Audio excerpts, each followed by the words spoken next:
Joe Ball was the youngest of 5 children born to his parents, Robert and Elizabeth Ball. His family was poor, and Joe dropped out of school at an early age to help support them. As a young man, he worked various jobs, including as a bartender and a taxi driver, before opening his own business, the Sociable Inn, in Elmendorf, Texas.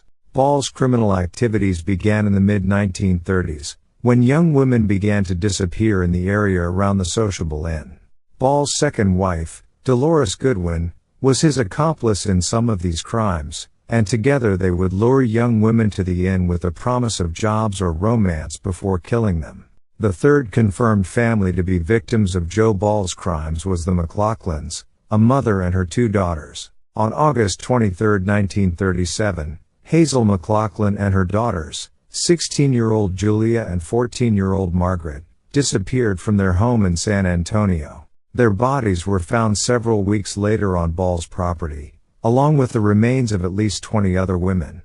Ball's other victims included prostitutes, hitchhikers, and other young women who were often down on their luck. He would lure them to the Sociable Inn, where he would ply them with alcohol before killing them. Some of the women were fed to his pet alligators, while others were buried on his property. It was the discovery of the McLaughlin family's bodies that ultimately led to Ball's downfall. After their disappearance was reported to the police, investigators searched Ball's property and found the remains of the McLaughlins and several other women.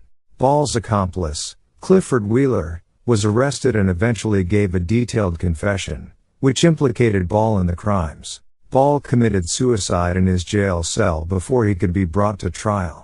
The case was widely covered by newspapers at the time, including the New York Times, which reported on the gruesome discoveries at the Sociable Inn and provided background information on Ball's life and criminal activities. The case remains one of the most notorious in Texas history and serves as a chilling reminder of the dangers of human evil.